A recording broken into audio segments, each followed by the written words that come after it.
오늘 이야기는 노아의 홍수 이야기입니다. 여러분, 노아의 홍수를 기억하실 때 어떤 생각이 먼저 떠오르시는지요?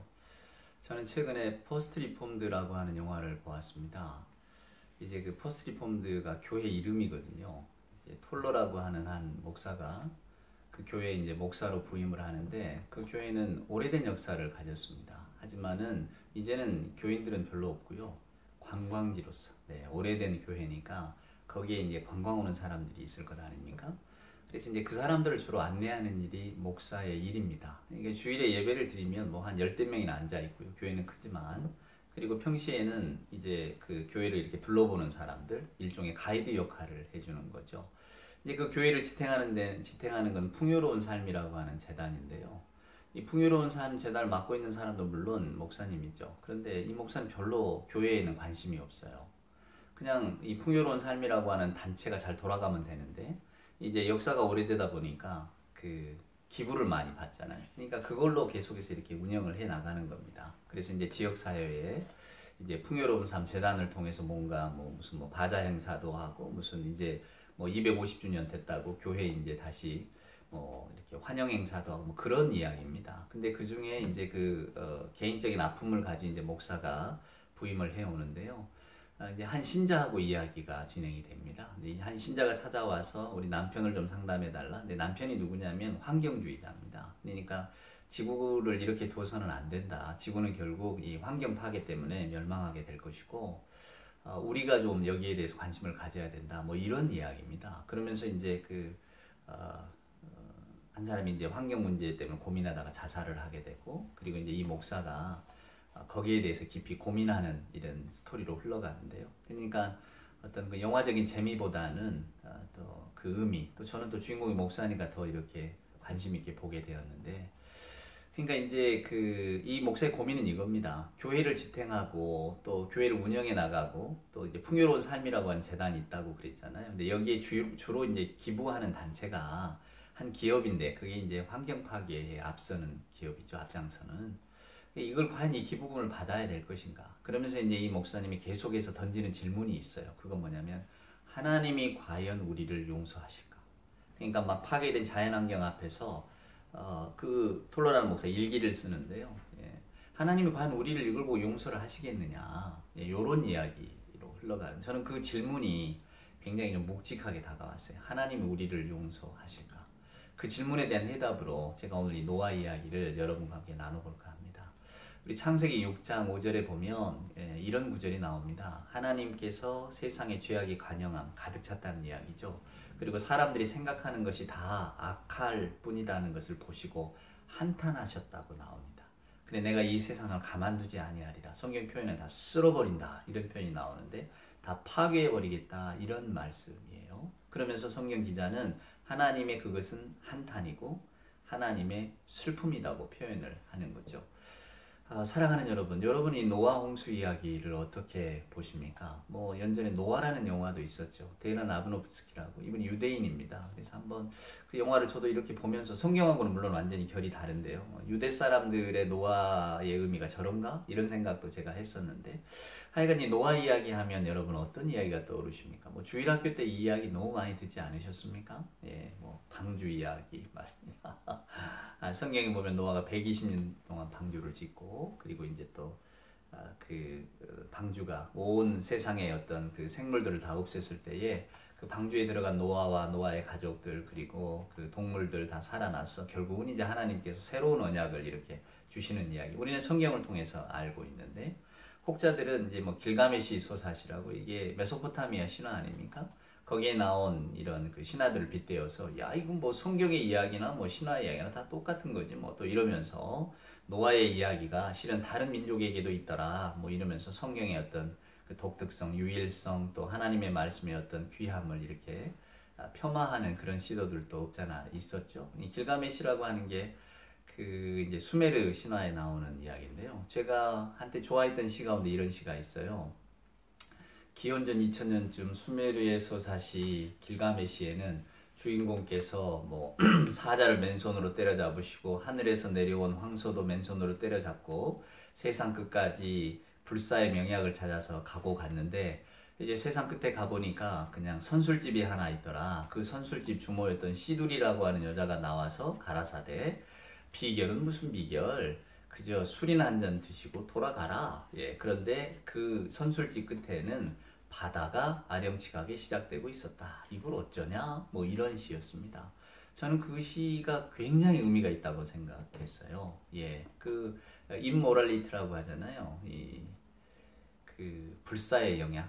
올해 모랄리티라는 단어 자체가 인류라는 뜻이잖아요. 맨카인드. 그러니까 죽는다는 뜻입니다. 인류의 운명이라는 거 하는 것이 죽음이잖아요. 근데 임모랄리티를 찾아 떠나는 그 뭐랄까 그 모험담 이야기입니다. 근데 그 길가메시 서사시 가운데 그 임모랄리티 그러니까 불사의 명약을 가졌다고 하는 그 아트나피슈팀이라고 하는 사람을 찾아가는 그 이야기. 그 아트나피슈팀이 겪었던 이야기가 홍수 이야기거든요. 그러니까 뭐 옛적에 신들이 서로 이렇게 다투어서 홍수를 내리겠다. 그래서 이 7일 동안 이렇게 비를 내려서 세상을 다 쓸어버렸는데 이 아트나피슈팀 환자만 살아남아서 그 막 제사를 지내니까 신들이 뭐 파리떼처럼 몰려와서 다 신교니까요. 파리떼처럼 몰려와서 막 이제 뭐 얻어 먹었을 거 아닙니까? 7일 동안 잠겨버렸으니까 아무것도 못 먹고 있다가 먹으면서 그러면서 이 아트나피슈팀한테 이제 선물을 주는 거죠. 무슨 선물이냐? 그게 이제 불사의 영약인 겁니다. 예, 불사의 영약. 그게 이제 어떤 풀인데요.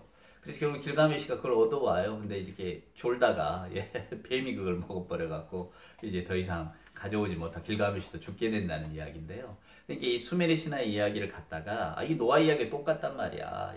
공교롭게도 그 수메르 신화에 보면 또 새들도 똑같이 날려 보내거든요. 물론 이제 뭐 비둘기, 제비, 까마귀 우리는 그냥 이렇게 까마귀와 비둘기만 성경에 나와 있지만 뭐 그런 식의 이야기들을 통해서 이 홍수 이야기가 실은 뭐 성경에만 나온 이야기가 아니에요. 그러니까 어떤 사람들은 이제 성경 이야기인 줄만 알고 있다 그런 이야기를 들으면 깜짝 놀라죠. 그래서 사랑하는 여러분, 우리가 이 성경 이야기 속에 나온 노아의 홍수, 결국 저희들이 이야기는 이게 뭐 세상에 다 반영한 세상사에 있었던 이야기니까 그 누구나 다 이렇게 그 민족에 따라서 달리 해석되겠지, 달리 전해졌겠지 이렇게 생각하죠.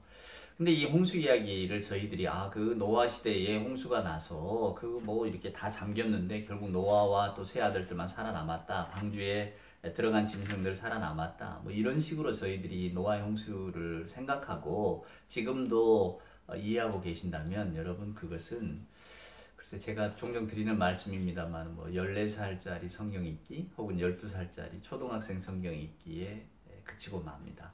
오늘 여러분 저는 아마 성경에서 가장 중요한 장면 중에 하나가 이 창세기 8장 또 9장이라고 생각하는데 특별히 8장이죠. 여기는 무슨 이야기가 나오느냐면 저희들이 아까 본문에 읽었습니다만은 하나님께서 어떤 이야기를 하시냐면 다시 한번 여러분 8장 한번 보실래요? 8장 21절에 보면 여호와께서 그 향기를 받으시고 중심에 이르시되 내가 다시는 사람으로 말미암아 땅을 소주하지 아니하리니 이는 사람의 마음에 계획하는 바가 어려서부터 악함이라. 이게 무슨 말씀을 하느냐면 홍수 이후에도 그러면 사람들이 변할 거냐? 변하지 않는다는 거예요.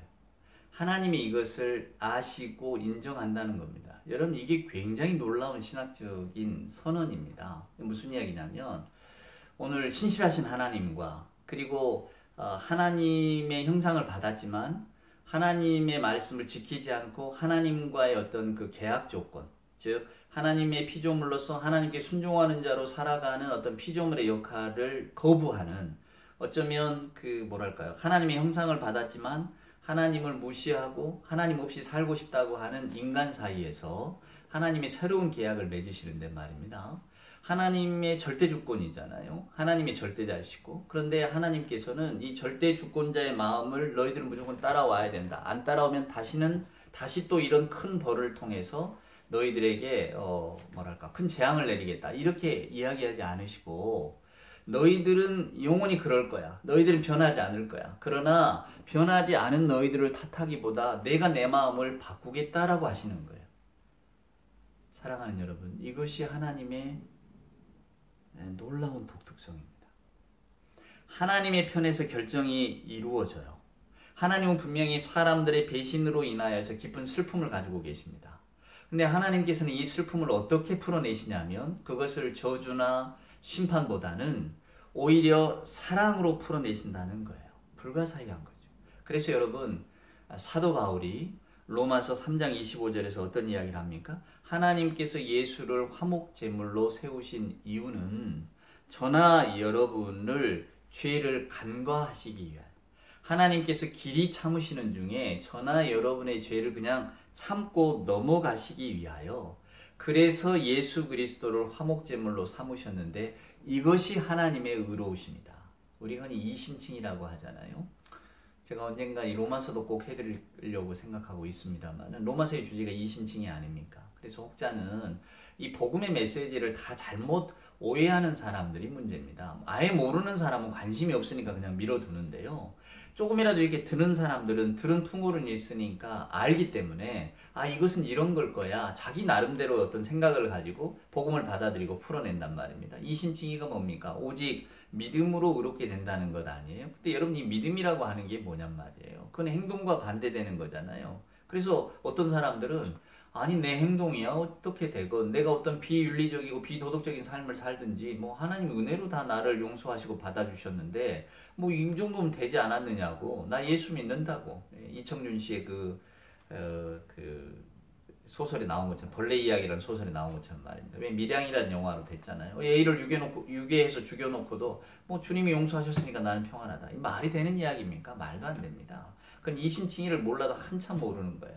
이신칭이라고 하는 것은 저나 여러분, 우리 인간의 삶이라고 하는 것이 언제나 하나님과는 정반대의 길. 그러니까 우리가 인간다움을 추구한다고 하면서 결국은 우리 욕망을 채우는 삶을 살잖아요. 다 자기 욕심, 자기 어떤 생각, 자기 판단, 자기 옳음, 자기 의로움 가지고 그것을 또 우리가 방패 삼아 사는 것이 우리 아닙니까? 성경의 인간관이 그겁니다. 성경은 결국 우리는 하나님의 어떤 관역을 벗어나서 언제나 우리 주관적인 삶을 살려고 하는데, 성경은 이것을 죄라고 말합니다. 그런데 이 죄라고 하는 것을 하나님께서는 결국 간과하시기로 하셨다는 이야기예요. 하나님께서 일일이 따져 묻지 않으신다는 겁니다. 따져 묻는 인간에게는 아무도 그 인간이 하나님의 선에 들어올 사람이 없기 때문에, 그래서 하나님의 의로우심은 그 눈 감고 넘어가시는 사랑으로 나타나는데, 그것이 뭐냐면 예수 그리스도를 십자가에서 화목제물로 삼으셨다는 거예요. 그래서 우리 기독교의 역사, 우리 기독교 믿음 가운데 십자가가 중요한 겁니다. 그것은 하나님의 의로우심을 보여주는 징표이고 하나님의 양보이고 하나님의 사랑이기 때문입니다. 우리가 잘나서 하나님께서 우리를 자녀로 인정하시고 받아들여 주시는 게 아니에요. 저 사람보다는 내가 도덕적으로나 뭐 어떤 윤리적으로 혹은 생각적으로 더 맑고 깨끗해서 내가 하나님이 사랑하실 만한 자가 되기 때문에 하나님은 나를 용납하시는 게 아니란 말입니다. 그러니까 기독교인의 자부심은 내가 저 사람과는 달라, 나는 하나님이 나를 사랑해서 선택해 주신 어떤 좋은 어떤 선택받은 사람이야, 여기에서 나오는 게 아니에요. 나 같은 죄인 살리신, 그럼에도 불구하고 나를 사랑하신, 우리는 언제나 우리 마음대로 우리 원하는 대로 살려고 사랑하는 여러분 살아가지 않습니까? 제가 아까 기도 중에도 과연 우리가 이 땅에 뿌린 말의 씨앗들이 어떻게 지금 열매 맺고 어떻게 자라났을까요? 생각하면 아득하지 않습니까? 사랑하는 여러분, 끔찍하지 않으세요?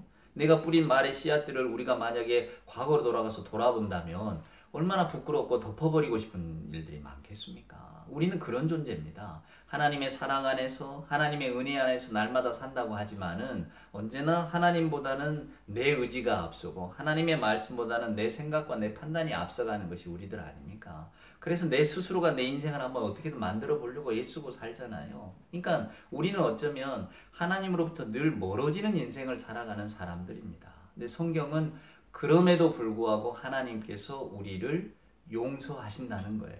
그 용서의 표징이 십자가다. 그것이 은혜다. 그래서 바울의 로마서의 주제가 이신칭입니다. 우리의 행위나 우리의 사람됨이 아니라 저나 여러분이 하나님의 자녀로서 인정받을 수 있는 것은 예수가 하나님과 우리 사이의 관계를 회복하려고 화목제물이 되셨는데, 그 화목제물의 의미는 하나님께서 우리의 죄를 간과하십니다. 이것이 하나님의 은혜라고. 오늘 여러분 이 창세기 8장, 그러니까 노아의 홍수 이야기가 저나 여러분이 그저 아까 제가 시도 하나 인용했습니다만 그냥 어떤 시의 소재로 삼는 어떤 길가메시 소사시, 이게 옛날 이야기더라, 옛날에 큰 홍수가 있었다더라, 그게 다 세상의 모든 것들을 쓸어버리고 모든 걸 바꿔놨다더라, 이런 식의 이야기로만 기억이 되고 그냥 지나가 버리면 성경은 옛 이야기에 지나지 않겠습니까? 어떻게 이 생명의 말씀이 될 수가 있겠어요? 생명의 말씀이라는 것은 그 일들 가운데 하나님의 모든 뭐랄까 계획이 다 들어있기 때문입니다. 그러니까 오늘 저나 여러분이 노아의 이야기를 읽으면서 감동을 받고 은혜를 받는 것은 길가메시 소사시 따위하고는 다르게 사랑하는 여러분, 오늘 이 안에는 하나님이 누구신가에 대한, 그리고 하나님이 인간을 어떻게 바라보시고 하나님이 인간에 대해서 어떤 마음을 품고 계시는가가 드러나기 때문입니다. 그 드러남이 뭡니까? 바로 하나님의 오래 참으심과 하나님의 자비하심입니다.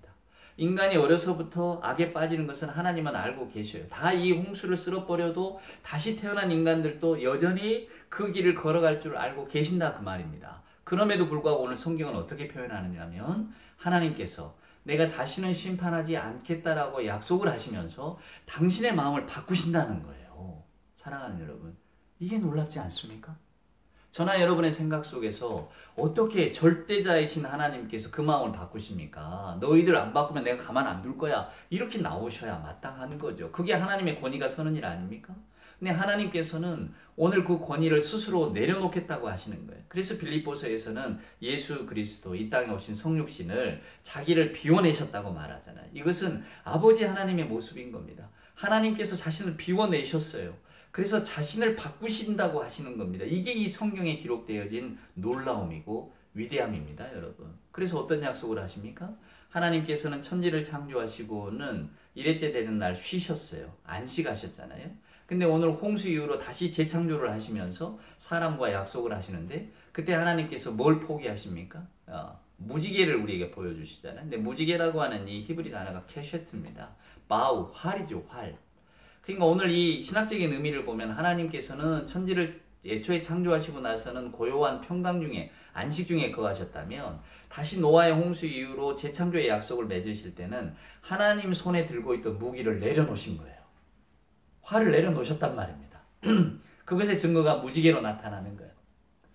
무지개는 그래서 평화의 상징입니다. 사랑하는 여러분, 얼마나 놀라운 신학적인 의미가 있습니까? 그러니까 하나님이 그 이후로 이제 우리 인간들을 대하시는 방식과 모습이 이제 저와 여러분의 길이라고 하는 것이 뻔한 길이라는 걸 아신다 그 말입니다. 인간의 마음속에 어려서부터 악을 행하고 늘 하나님으로부터 벗어나려고 하는 그 마음을 하나님은 아신다 그 말이에요. 저나 여러분이 언제나 하나님 앞에 나오고 주일에 이렇게 예배할 때가 되면 저희들의 마음을 사로잡고 있는 게 뭡니까? 하나님, 저는 왜 일주일 동안 그리스도의 사랑을 알고 하나님의 은혜를 알면서도 왜 제 욕심으로 살려고 했을까요?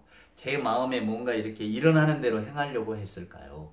입술에 담겨주신 하나님의 말씀보다는 제 마음속에서 이렇게 들끓는 이야기들을 그냥 막 뱉어놓는 사람이었을까요? 왜 저는 그리스도의 사랑에 발치에도 못 미치는 그런 조그만한 사랑도 갖지 못하는 삶을 살았을까요? 이게 저와 여러분의 하나님 앞에 나서는 기도의 어떤 사유의 기도들 아닙니까? 하나님 저 잘못했어요. 근데 저거 어떡합니까? 아무리 바뀌려고 애를 써도 이게 안 바뀌는 걸 어떡합니까?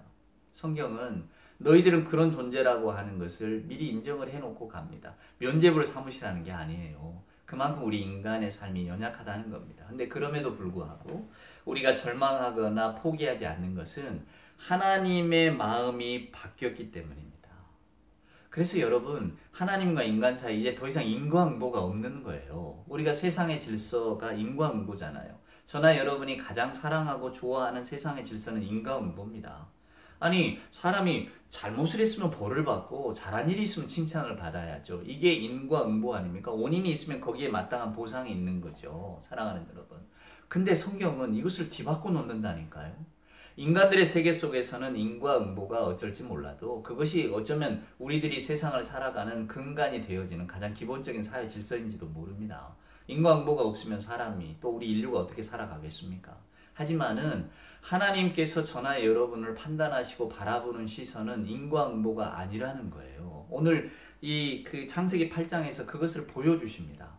우리들의 행동에 따라서 보수하지 않겠다고 하는 것을 사랑하는 여러분, 하나님께서는 직접 저와 여러분에게 또 인간뿐만이 아니라 모든 살아있는 생물과 약조를 하시잖아요. 이것도 놀라운 거거든요. 창세기 처음에 시작할 때는 하나님께서는 사람하고만 약속을 하세요. 근데 오늘 8장에 와고 9장에 와서 보면 모든 살아있는 것들과 약속을 하십니다. 그래서 제가 이 설교의 처음을 이야기하면서 포스트 리폼드 이야기를 해드렸잖아요. 저도 그 영화를 보면서 문득 그 생각이 들었어요. 맞습니다. 자연환경, 살아있는 것들, 하나님께서 인간하고만 약속을 하신 게 아니라 이 모든 것들과 새 약속을 하셨거든요. 그러면 인간이라고 하면 당연히 이 세상의 모든 것들을 귀하게 여기고 아껴야 되는 그런 책무가 있는 겁니다, 여러분. 내가 그저 돈을 벌자고 자연을 막 훼손하거나 저까지 자연이야 뭐 어떻게 되든지 나만 살면 그만이다 이런 마음이 돼서는 안 되는 거예요. 저나 여러분이 어떻게 사랑하는 여러분, 아니 나무가 있어야 휴지도 만들고 뭐 이렇게 쓸 것 아닙니까? 이런 것 없이 어떻게 살아가겠어요. 하지만은 이것의 남용이랄까 오용이랄까 너무 그저 우리 인간의 편의로만 이런 것들을 사용하고 그냥 뭐 자연환경은 뭐 우리에게 주신 거니까 마음대로 써도 된다? 이런 의미로는 바라보지 말자는 거죠. 그러니까 예수 믿는 분들, 특별히 이 하나님의 재창조의 약속을 기억하는 분들이라면 당연히 환경론자가 될 수밖에 없는 거죠. 환경을 귀하게 여기자. 이제 거기에서 조금 더 이렇게 나가시는 분들은 뭐 나는 차도 안 탄다. 또 어찌됐건 오염된 모든 것들은 다 이렇게 거부하는 삶을 산다. 자연으로 돌아간다. 여러분 저 미국에 가면 아미시 교도라고 있잖아요. 모든 이런 그 물질 문명을 거부하고 순전한 어떤 자연이 주는 어떤 에너지의 힘으로 살아가는 사람들, 그런 사람들도 있잖아요. 그건 물론 이제 그 어떤 그 극단으로 치우친 삶을 살아갑니다만은 저나 여러분이 세상을 살아가면서 뭐 그렇게 살아갈 수는 없는 거죠. 사람의 근기 따라 다 다른 거니까요. 근데 제가 오늘 말씀드리고 싶은 거는 그런 삶을 우리가 비록 살아가지는 못한다 할지라도 그런 삶의 방향들이 얼마나 하나님의 말씀을 크게 받아들이는 사람들의 삶의 모습인가는 저나 여러분이 인정해 줄 필요가 있다는 거죠. 우리가 살지 못한다고 해서 저 사람 좀 별나다, 독특하다 이렇게 가지는 말자는 겁니다. 저나 여러분도 용기가 있고 우리가 정말 나는 이 말씀이 오늘 내게 오는 그 어떤 그 강도가 너무 커서 나도 이 말씀대로 한번 살아보고 싶다. 뭐 이런 분들은 마땅히 그런 길을 걸어가시면 되죠. 근데 저도 환경을 귀하게 여겨야 되고 환경을 아껴야 된다는 사람이지만은 실제로 뭐 그럼 우리 생활 속에서 뭐 종이컵도 안 쓰고 사느냐 그렇지는 못하거든요. 이게 우리들의 어떤 그 이중성이잖아요. 말씀을 옳고 그 말씀에 고개는 끄덕거리지만은 막상 저희들의 생활 편의에 비추어서 이렇게 비추어 보면 우리들은 그냥 관습 따라 살아가고 그저 다른 사람들 살아가는 형태대로 살아가지 않습니까? 그게 우리들의 연약함이고 이중성인데 사랑하는 여러분, 우리들이 그런 모습을 가지고 살아간다는 것 다 인정하고 할 수 없는 부분들이잖아요. 그런 것들을 조금 고쳐가면서 혹은 그저 이렇게 환경을 귀하게 생각하는 분들의 마음들을 이해해 가면서 또 작게나마 동참하면서 또 살아가는 것, 그것도 역시 우리들의 한 어떤 삶의 단면이지 않겠습니까? 그러니까 그 포스트 리폼드 영화를 보면서 그 목사님도 제가 볼 때는 저는 그런 목사님의 어떤 뒤를 따라가지도 못합니다. 그런 결기도 없어요. 하지만 그래 저분이 고민하게 되고 저분이 이렇게 결국은 그런 어떤 그 삶의 모습으로 이렇게 바꿔가는 것도 그건 저분의 고민이구나. 고민이 얼마나 깊었을까. 이제 이런 생각들을 하게 되는 겁니다. 사랑하는 여러분, 오늘 저나 여러분이 오늘 이 노아의 이야기를 보면서 제가 말씀드리고 싶은 거는 이거예요. 노아의 이야기를 단순히 홍수 이야기, 방주 이야기, 도대체 아라랏산이 어디냐, 그 방주에 들어갔던 동물들은 과연 어떻게 살았을까, 그 어떤 크기가 얼마냐, 이런 것들은 여러분 이제 그저 이렇게 좀 밀어두시고요. 도대체 노아의 홍수 이야기를 통해서 하나님께서 인간들에게 우리들에게 들려주고 싶은 이야기가 무엇이었을까? 옛 우리 신앙인들은 이 성경 속에서 도대체 성령의 영향을 받은 이 성경 속에서 무슨 이야기를 전해주고 싶었을까? 결국 하나님이 우리를 찾아오시는 이야기잖아요. 하나님께서 우리를 어떻게 찾아오신다는 이야기인가? 오늘의 성경 말씀을 보면 하나님은 절대적인 자비하심으로 찾아오신다는 거예요. 사랑하는 여러분, 이제 여러분을 인과응보로 우리들을 대하지 아니하시겠다는 겁니다. 하나님의 경이로운 돌이키심이 있잖아요. 이게 복음의 핵심입니다. 복음의 핵심이 뭡니까? 그리스도의 십자가잖아요. 그리스도의 십자가가 뭘 의미합니까? 하나님이 우리 인간을 대하는 것은 이제는 심판이 아니라는 거예요. 하나님은 우리 인간을 사랑으로 대하시겠다는 겁니다. 내가 너희를 홍수처럼 다시 멸망시키지 않겠다. 이제 너희를 사랑으로 대해주겠다는 것 아니에요? 근데 저나 여러분이 이 말씀을 읽고 함께 보면서 우리가 하나님을 오히려 더 그 사랑 때문에 두려워하고 감사하면서 나아가야지, 하나님은 심판하지 않으신대. 이제 그저 우리를 사랑으로 돌봐주시니까 우리가 어떻게 살든 하나님은 용서하실 거야. 뭐 이 길로 가라는 겁니까? 아니잖아요. 이렇게 인간 앞에 두고 책망하지 않으시고 오히려 당신의 마음을 바꾸시는 하나님의 이 경이로움이 그리스도의 십자가로 드러났다는 사실, 이 복음의 역사를 알게 될 때에 저나 여러분의 마음이 얼마나 여러분 뜨거워집니까? 하나님이 그런 분이세요. 우리가 세상에서 느낄 수 없는 그 절대적인 사랑을 갖고 계시는 분이잖아요. 그 하나님이 우리를 사랑하시고 저나 여러분을 자녀 삼아 주신다고 약속하셨는데 그 표징이 예수 그리스도인데 얼마나 좋으십니까? 이게 예수 믿는 보람 아닙니까? 그래서 저는 오늘 이 말씀을 읽을 때마다 가슴이 막 뜨거워지는 거예요. 사랑하는 여러분. 그래서 칼빈도 우리에게 희망은 없습니다. 오직 우리 희망은 하나님께 있는 거지. 이런 말 하잖아요. 오거스틴도 말입니다. 내가 하나님 안에 있을 때만 평안을 얻지 내가 어디에서 평안을 얻을 수 있겠습니까? 이렇게 고백하잖아요. 그건 정말 뛰어난 영성가들이 하나님을 묵상하면서 얻은, 하나님께 나아가면서 얻은 저는 신앙의 결과물들이 그 짤막한 단어 속에 들어있다고 생각합니다. 하나님, 우리 인간에게는 소망이 없습니다. 오직 저희들의 희망은 하나님께 있습니다. 또 하나님, 제가 하나님 안에 안기기 전에는 제게는 평안이라는 것은 없습니다. 이런 고백을 하는 거죠. 사랑하는 여러분, 그래서 저는 여러분들이 이 노아의 이야기를 통해서 하나님의 사랑을 깊이 깨달으시기를 바라는 겁니다. 하나님께서는 하나님의 깊은 슬픔, 당신이 창조하신 인간들이 하나님을 배신하잖아요. 그렇지만 그 깊은 슬픔 속에서 이것을 분노로 토해내지 않으시고 그것을 오히려 사랑으로 바꾸어 가신다는 말입니다. 당신의 이익을 추구하지 않으시잖아요. 내 마음에 맞도록 내 기분에 들도록 이렇게 바꾸지 아니하시고 오직 정말로 저와 여러분이 무엇인데 저와 여러분을 위해서 하나님의 절대적인 마음을 바꾸시고 새로운 방식으로 하나님을 받아들이시잖아요. 저는 너무 좋습니다. 여러분들도 이 하나님의 큰 사랑을 깨달으시고 그 하나님의 사랑만 생각하면 정말로 마음이 뜨거워지는, 그래서 그 하나님의 사랑으로 저나 여러분에게 주어진 인생의 길 얼마나 험합니까? 또 얼마나 저와 여러분을 흔드는 일들이 많아요. 그래도 그 길을 잘 이겨내시기를 바라는 겁니다. 여러분 옛적에 아마 배우셨을 거예요. 그 이원수 선생님, 겨울나무라는 그 동요 생각이 나십니까? 나무야 나무야 겨울나무야 눈 쌓이는 달에 호외로 있어서 아무도 찾지 않는 추운 겨울을 바람 따라 휘파람만 불고 있느냐. 저는 노아를 보면 꼭 그 겨울나무 같다는 생각이 듭니다. 근데 어쩌면 하나님의 사랑을 깨닫는 우리도 겨울나무인지도 모르죠. 세상 그저 하나님 사랑 없이도 다들 잘 살아간다고 말하잖아요. 그리고 저와 여러분이 볼 때에도 우리들의 인생은 그저 우리가 노력하고 우리가 계획한 만큼 이렇게 사라지는 것이지 하나님의 사랑을 힘입어서 내가 사는 것은 아니다.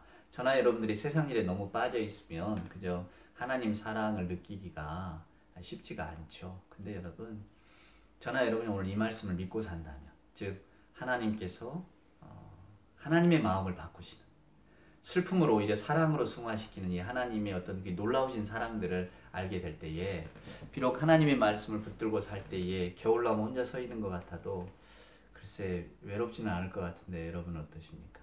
부디 오늘 이 하나님의 큰 사랑을 한 번 더 생각하시고 하나님의 사랑 안에 평강과 기쁨을 얻는 여러분이 되시기를 주님의 이름으로 축원을 드립니다. 그런 의미에서 오늘 우리 찬송가는 299장을 한번 불러볼까요? 하나님 사랑은 온전한 참사랑. 299장 함께 찬송합시다. 하나님 사랑은 온전한 참사랑 내 맘에 부어주시사 충만케 하소서. 내 주님 참사랑 햇빛과 같으니 그 사랑 내게 비추사 뜨겁게 하소서. 그 사랑 앞에는 풍파도 그치며 어두운 밤도 환하니 그 힘이 크도다. 하나님 사랑은 온전한 참 사랑, 내 맘과 영에 채우사 새 힘을 주소서. 아멘. 기도합시다. 이제는 우리 구주 예수 그리스도 크신 은혜와 하나님의 만극하신 사랑하심과 자비하신 성령님의 함께하심이 사람을 그토록 사랑하사 마음을 바꾸시고 끝까지 사랑하시기로 말씀을 통해 들려주신 그 하나님의 사랑을 깨닫고 오직 하나님의 큰 사랑 안에 자유함과 평강과 기쁨을 맛보며 영원하신 하나님을 찬송하며 살아가기를 소원하는 우리 예배하는 모든 하나님의 자녀들 머리 위에와 하나님의 말씀과 하나님을 의지하며 살아갈 세상의 모든 삶의 그 순간순간들 위에 이 시간도 하나님 앞에 간절히 무릎 꿇고 기도하는 그 모든 기도의 제목들 위에 우리 하나님 사랑해 주시는 복된 교회 위에 이제로부터 영원 무궁토록 함께하여 주옵기를 간절히 축원하옵나이다. 아멘.